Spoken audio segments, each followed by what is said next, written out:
Okay, hello everyone. Welcome to Thursday's analysis here of Minervini Select Trades, Minervini Select Trade Portfolio. We're going to go over the recent trades that we've made and discuss them in detail, and then take your questions.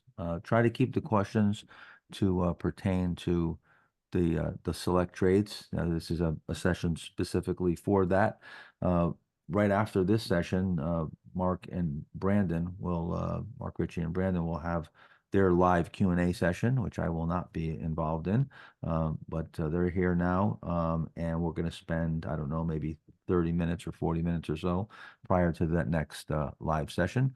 So I want to start off just going backwards a little bit and talking about just looking at some of the previous trades that we made because Mark, Brandon, something interesting. A lot of the stocks that we got stopped out of are now higher. And, some might be saying, hey, why'd you sell that? Now they're higher. Of course, we don't have a crystal ball and we have to manage risk in real time.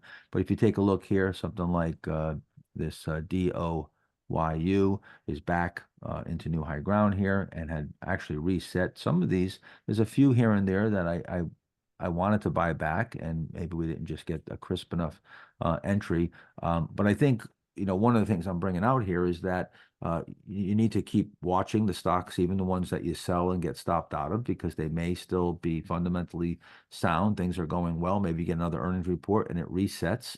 And it also, I think it's showing maybe an indication that the market is still somewhat healthy. I don't know. What do you guys think about that? Yeah, absolutely. I mean, I was just going to say often I wind up buying. I mean, it's normal to buy names you get knocked out of in a healthy market at higher prices. Given that they put in another pivot or subsequent buy point. I don't want to say you want that. You want to be able to stay on the horse if possible, but you got to have that plan to get back on board. Yeah. Yeah, Go ahead, too. go ahead, Brandon. I'm sorry. Go ahead. Yeah, I think too, holding intention, to your point, Mark, what the last positions we held in the portfolio and measuring the volatility that knocked us out to then see like, okay, well, what would I have had to endure to stay into that position? Was that too much? And Right. my stop was in the right place, or was my stop too tight? So again, perspective is everything.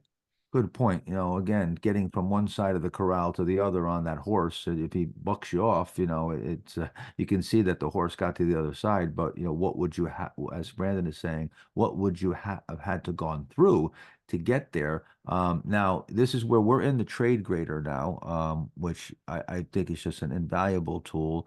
I've got some gauges overlaid. I've got the Minervini pressure, the buy risk, the TPR, the RPR, so what I call the Fab Five panel. So you can see what's going on the trades when you look at your own trades and you grade them. And over here we got the report card, and so far, we've got a pretty good report card. Now, your report card's based on our plan. It's not based on some arbitrary thing. It's based on our own plan, and going into the trade, we pretty much know precisely, what we expect and where we're going to get out if it moves against us. And we've been executing that with near perfection. I would say it's almost, all the trades that we've made in the select portfolio have been near perfect. We went through a correction of almost 16% in the Nasdaq, and I think our biggest drawdown was maybe 3.5%.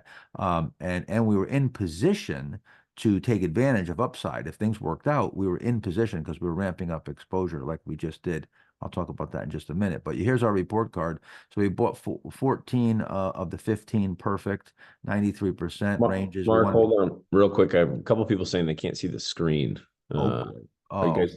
no. We're gonna have to start all over then. Hold on. We're seeing it, but Yeah, you just changed it, right? Yeah. Okay. Yeah, okay. Now we're good to go. now it's saying we're good. Yeah, you know what? It was somehow it paused itself. So you were getting a screenshot. You just weren't seeing me move around on it, right? Yep. Yeah, yeah, okay. All right, so Well, that's fine. everybody's saying all good now, though. So All right, we don't have to start over. That's good. So, all Okay. right, so I'm going over to the right side here. So, yeah, out of the 15 trades, we bought 14 perfect. That we want to be at least 80% on that. That's a recommended range. We bought late. We only want about 10% of that, so we're still below 10%, 6%, 1 out of 15. We sold perfect. We want to be at least 30%, 100%. We sold perfect. Cut loss just a little bit below. We want to be at 95% cutting the losses. I think that was due to though choking off trades. So yeah, that's why the annotations are important. And we cut the loss early, and that was also due to just reducing risk. But that's within range too. So we got a really good, report card here. Let me just go back here real quick. I'm going to revisit what I was talking about. So you take a look at something like NWSA. We got knocked out. And then again, here's what Brandon's talking about. Here's what you would have had to endure, and this would have been a pretty big decline. Now it's resetting here. This might reset and give you another buy point. I know we had a question about this recently, this stock in Q&A. Burlington, this is one that I kind of agonized over because I really wanted to own it. I like it fundamentally. I felt like this was a shakeout. I was looking for a reset. It kind of wedged up the right side, and I just didn't chase it up. And now it got away from me, so I had to let that one go. Something like a Hilton. Again, this is trying to set up over here on the right side. So a lot of these names, CRDO, this one just ran right up the right side and had a huge day yesterday. So again, there's a, a saying that I always, some of you may have heard, and I always say, and that is, excuse me, if you're not feeling stupid, you're not managing risk. And this is a perfect example of it where, you get knocked out of the stock, and sometimes you get knocked out, and it just turns around and goes right back up and goes ripping higher. And it doesn't even, at least this, I can justify it because I would have had to go through this big decline. And, we know none of us would have held through that. But sometimes, you get stopped out right in the low and they turn around. Netflix, another one, wedging right back up that right side here, V-shaped with the market. So this is testament that the market still, I think the bull market's intact. And because of that, and we've gotten some recent traction, we moved pretty aggressively, pretty fast. And I know one of the comments here, I'm just going to bring up this comment. Hold on one second. Sorry, I'm just going to scroll up. One of the comments here was, let's see. I want to say that Dylan was saying, I want to say that this new portfolio, the single biggest help to my career so far, puts together everything in terms of aggressiveness on buys, controlling drawdowns, and so forth. I'm not going to read the whole thing, but the point is that this really is where we're able to show you precisely how we operate, and you can see that we're really, really surgical in the buys. We're really quick on the risk. Now, you may be thinking, that we're that tight on the stops all the time. No, we're not as tight as we've been all the time. We'll loosen up the reins a little bit, once we get at a bigger profit, once things are working a bit.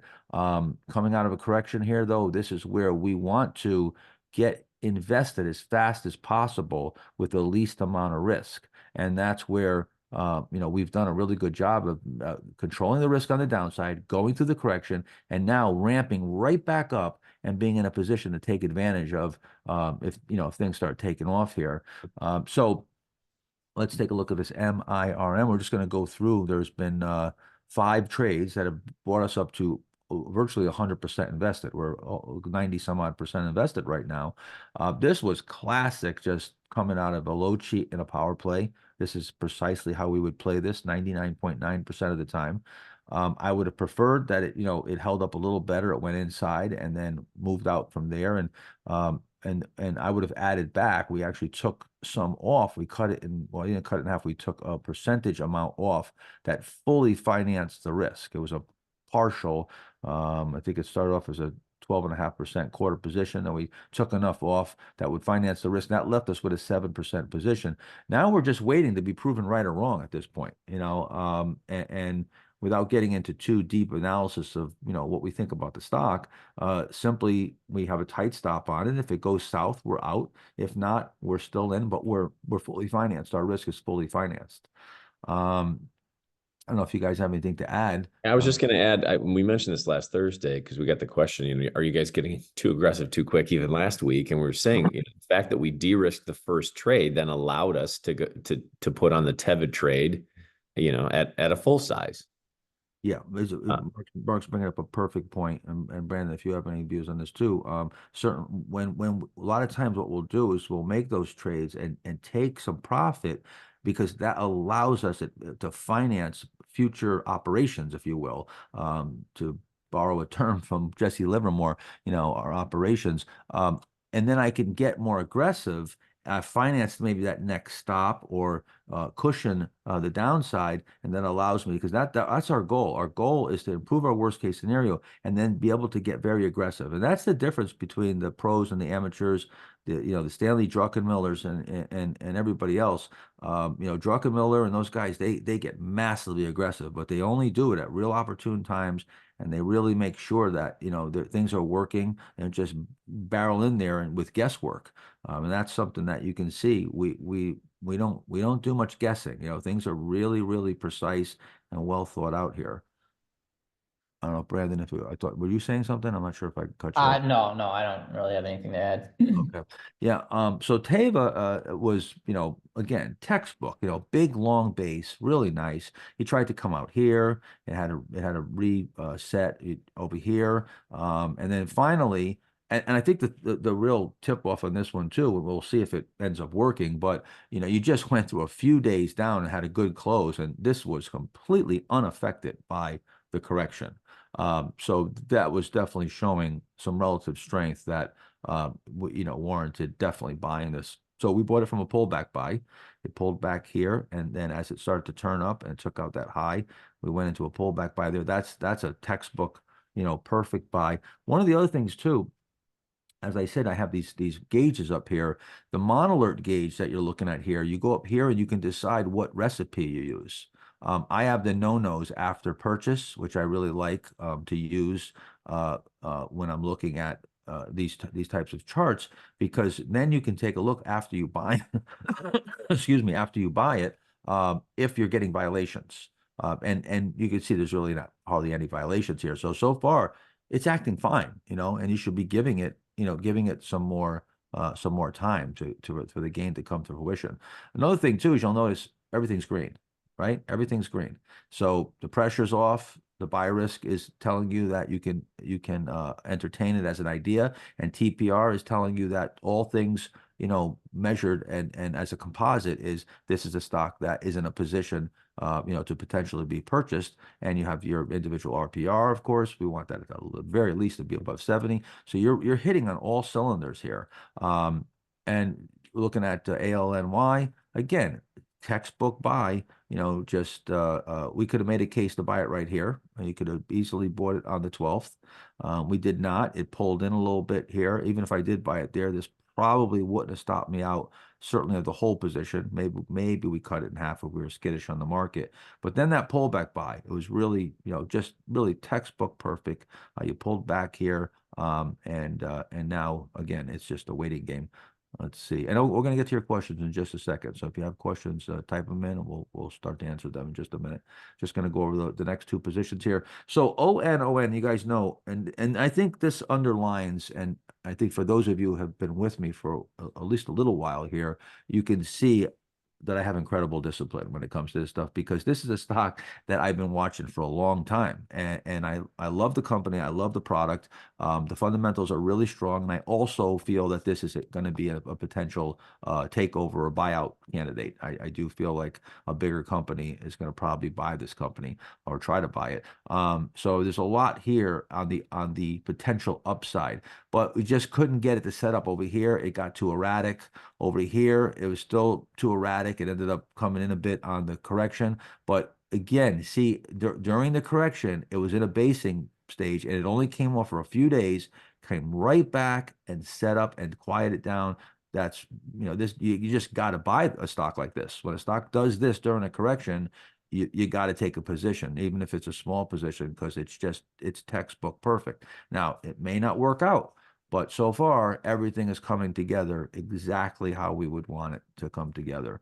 And then there's Meta, which is our our entry or our exposure into the FANG, the mega caps, in case mega caps keep going here. But again, I think the key here is that you had a really good response to earnings report, and during the correction, you really held up quite well. You came up for a few days, it came right back near new high ground. So this is really showing you some really good relative strength, some short-term relative strength against the Nasdaq itself, which came over under some pretty heavy selling pressure, being down 16%. That's a pretty decent correction.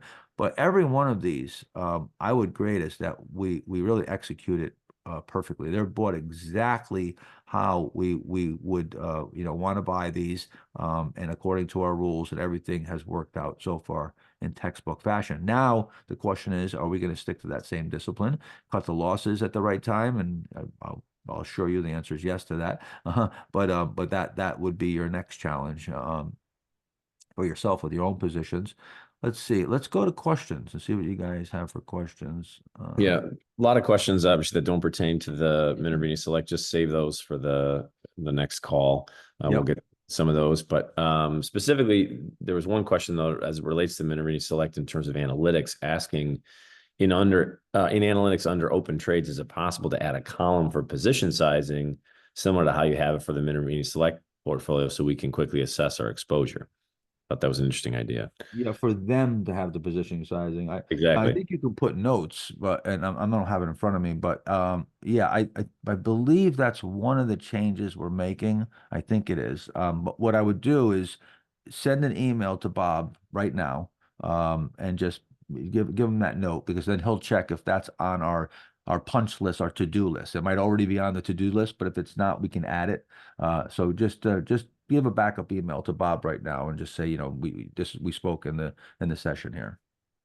Another question from Bob asking, in all three of your progressive exposure tutorials, you mentioned you don't go beyond 25 or 50% exposure unless you see some traction. Can you describe the traction you're seeing that earns the right to go to nearly 100% invested? It's a great question, and I'll certainly let you guys chime in on that too. I'm just going to give you a really quick. So those are general rules of thumb, of course. We don't have really hard, fast rules. But the thing I want to point out, and I'm sure, Mark, that you would go to right away, is the fact that traction doesn't necessarily happen 100% in just the positions that we own. It could be setups. We see a lot, because sometimes you're more skittish on the market and you just haven't reacted maybe that quickly, so you're not really invested, but you're watching the watch list and a bunch of names are breaking out. And then sometimes it happens the opposite of that, where you've got a few stocks that there's not many stocks setting up, but the few that you took are working really well, but there's not much in the pipeline. So I don't know, Mark, with that in mind, what do you? And then absolutely, the other thing I would add is to this specific situation though, MIRM, we'd already de-risked. And then Teva, we got a textbook breakout. It's working. Then ALNY, we're at profits on all three open positions coming into the week. Then yesterday we buy ONON and are at an immediate profit. So it's just they're lining up in terms of leaning on open trade equity to be able to say, well, is the feedback I'm getting constructive and positive? And then, Meta, really, we just added because we go, wow, this is so tight, and everything's starting to move and potentially work. Let's get a little bit more aggressive. And then again, having our worst case scenario in mind. But if you look, every single buy was at a profit from where we'd already gotten in at that point. We don't have any big gains yet, but Nope. but this is how you lean on them. And some people wait too long until it's way obvious. And again, I think this is the difference between a pro and an amateur, is that we see the ball quickly. We can see a fastball. Where as an amateur they come by real quick, and you swing at them late.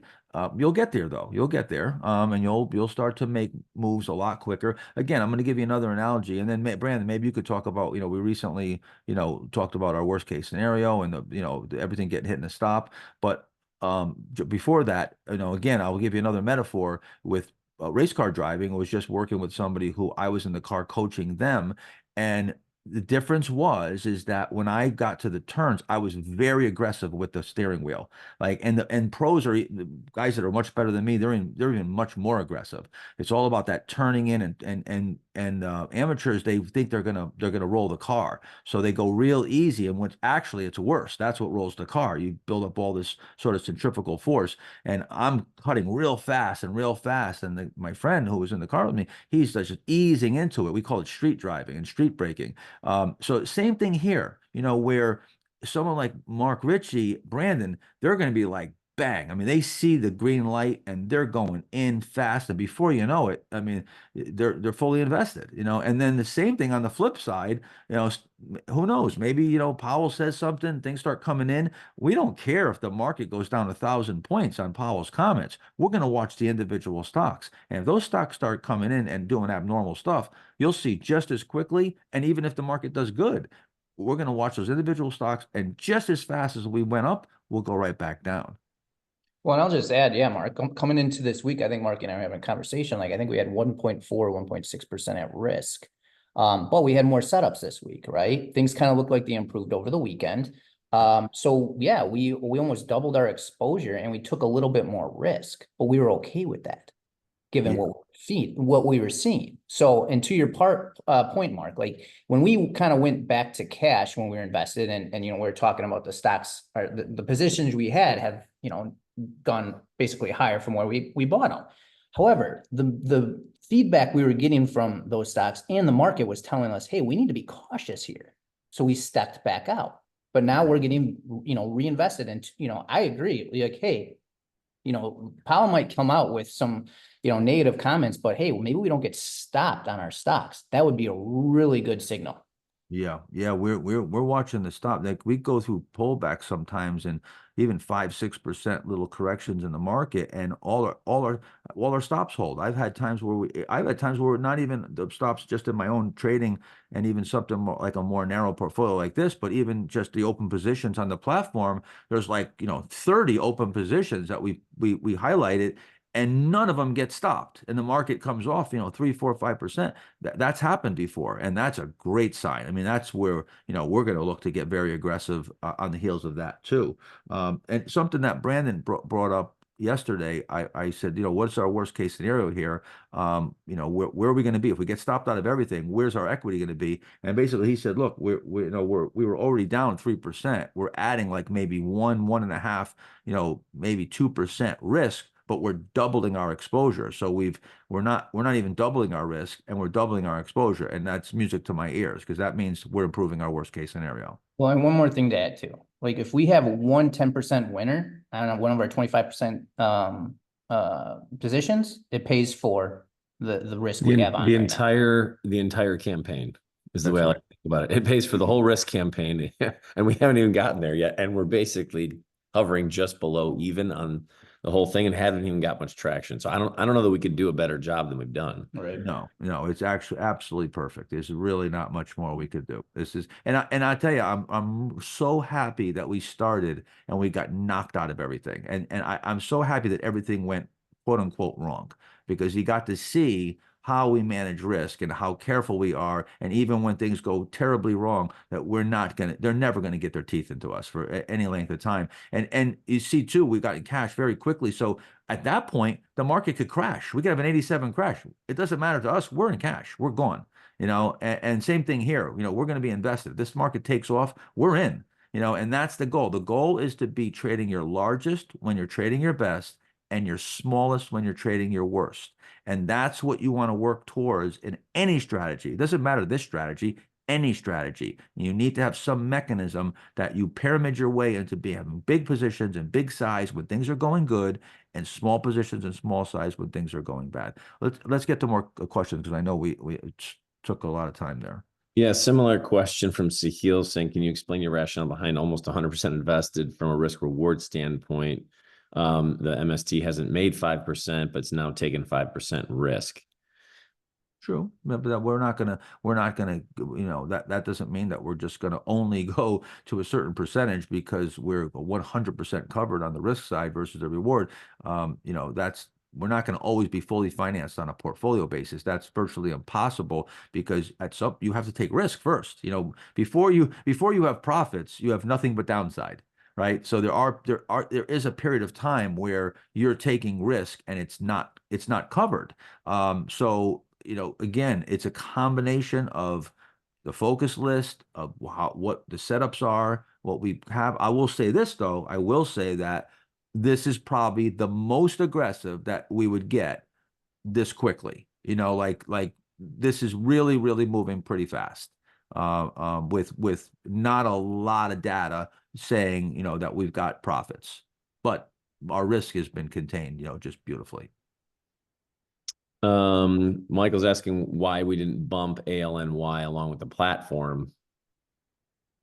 ALNY's got some risk. You know, so I'm with that with the biotech, and there's some things about that they're announcing, I think pretty soon. There's some data coming out. It's a biotech, so you know it is a bit risky. But you're asking why we didn't do it with the platform.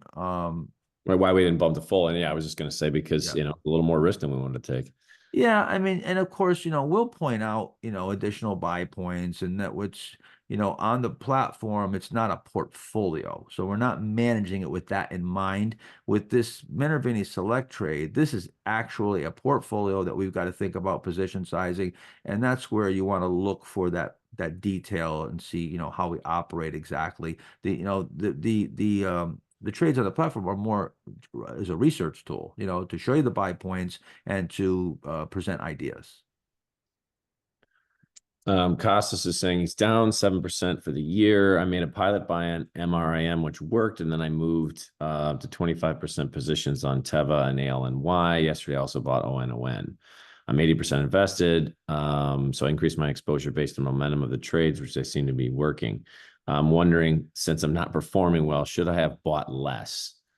So that's a great question. And then Mark, I'm gonna let you guys also maybe chime in to how you would handle that. But and maybe you're just gonna agree with me. But if I was down 7%, I probably would not be going to 80% invested that fast. 7% down is a big number for me. As soon as I get into anything above 4 or 5%, I go into a very, very conservative mode, and I really want to, if I can, to never be down double digits. I mean, that's really, you know, double digits is the forbidden land for me. So as long as I'm keeping and this is, you know, same thing like when I was, you know, managing money in New York, and you would get analyzed by these firms that would give you money to manage. You know, they would look for managers that can maintain single digit drawdowns, you know, in any one month and so forth. So that I got into that sort of, you know, single digit thinking. So yeah, I don't know, Mark, you know, taking into perspective that, you know, you're down 7%, you know. Yeah, probably would have been a little slower as well. But the one thing I would say I think he did well was, you know, he only added as those positions were working. So if you're going to get more aggressive, he did it properly. But yeah, given that, okay, you know, 7% drawdown, you're going to need 8.5 to get back to even. I probably would have started a little bit slower, but I think he picked good merchandise. And what you need to do is to keep that in mind that, you know, of course, now you know you're down, and maybe you're going to use tighter stops. You're going to, you know, you're going to progressively expose down faster. That's one, you know, that's one thing. Like for instance, you know, when we were just down, you know, 3.5% or so, you know, my thought was, okay, we can go one more time here and take a shot, but another round of stops, and then we got to really put the tourniquet on, and then it's going to be onesies and twosies for a while. You know, we're just going to have to work our way back little at a time, and it's going to take a little while, you know, potentially. Fortunately, you know, things are working here, and we're back, you know, above par, and we're afloat again. So now I can get a little more aggressive. Robbie's saying, aren't the right sides on ONON and Meta both underdeveloped? No way. That's picture perfect. I mean, if you look at it on a weekly, I mean, that is absolutely perfect setup. I mean, you know, it'd be nice if it was maybe even a little longer, drifted a bit longer, maybe had a shakeout. Yeah, I mean, it could actually, you know, be a little bit better as far as maybe symmetry, but absolutely not. I mean, this is, there is a minimum amount of work that needs to be done, that if it breaks out and goes above that pivot, or that pullback by, we're in. And so once it meets that minimum requirement, at that point, then we're looking for it just to turn up and go through the pivot. If it doesn't, if it didn't go through the pivot and maybe it drifted off a bit and it took more time, great. That's great. Maybe and it might even be where this fails. When I say fails, maybe it comes back, undercuts the pivot, and in hindsight, you become right, where we'll know later that it needed more time. And that happens a lot. A lot of times we'll buy a stock, it shakes us out, and then it was actually just needed more time, and then we'll buy it back. And that's, another argument for keeping the losses really small. So you get to have, those stabs at it. You're not racking up a big loss. Renee, I'm not sure. She's asking about what type of code setup or sector is optimal as an early guidance for premium hands to play. I'm not 100% sure what she means by that. Mark, do you? No, Renee's super sharp, and I know she Yeah, knows what it means. she's talking levels higher than us already. Yeah, I don't know, Renee, maybe clarify that for us. I'm just scrolling down here. John saying you mentioned having about 5% open trade equity risk. Is that average when stem is on orange and goes, say, maybe to green? I couldn't tell you. We don't operate that way, where we have like numbers and we're saying, we're going to do this because there's a certain number. I couldn't tell you. STEM is somewhat subjective. We make there. It's not mechanical. We have to decide. I decide when that gets changed. And that's a discussion that I'll have with these guys and say, hey, what do you think here? Yeah, it's definitely improved enough. I think we can, elevate here. It's sort of like, in the military, DEFCON 1, DEFCON 2, that gets elevated, that there's a decision that gets made. Now, the SPY model, that's purely 100% mechanical. And that's based on trend following, all trend following indicators. So it's just going to force you in and out, and there's just no, there's no subjectivity to it whatsoever. Sherry's asking about Teva, and asking for the potential maybe add spot yesterday. Normally, how much would you add if the position was a 25, if you were already full, meaning if you already had a 25% position or your biggest position? Yeah, so I mean, I could answer that, and you guys can answer it too. And with regard to your own trading, I'm really it also, it depends, I think, on the actual dollar size, because again, if I had a $10,000 trading account, although it might be all the money in the world, at one time I had just a couple $1,000s. It was all the money in the world to me. But if I lost it, I could go and run a paper route and get the money back. I can earn it back. Now, if I lose, $30 million, that's not recoverable very easily. That's a lifetime, So I think that's part of it. So, and with that in mind, when you're talking significant size, I don't want to be overnight, bigger than 25% overnight. Intraday, I go huge. I'll take giant positions intraday, watch them really carefully, but I will take huge positions intraday.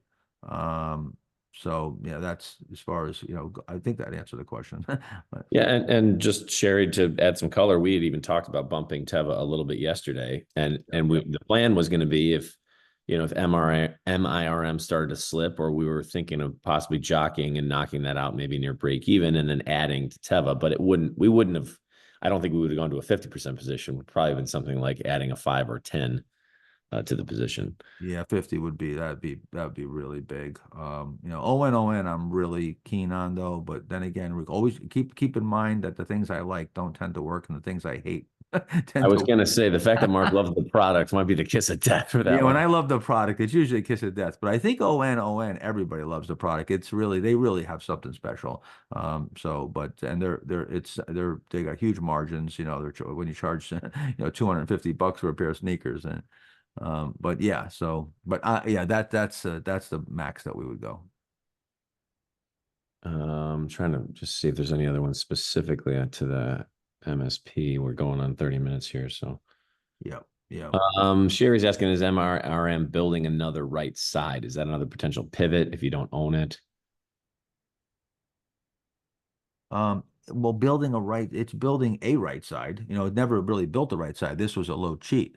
So you didn't really have a right side. There is a low cheat is a little bit of a right side, but it's sort of the bottoming phase, coming up the right side. And then when you come up to the old highs and you build the handle area or even a high, a cheat in the middle third, you start building that right side. So this is getting a few days long. It's starting to, if this keeps going and doesn't move, it starts to look abnormal based on precedent of a power play. It can still work, but every day that it goes when it starts not having the look, let's put it that way, it gets suspicious.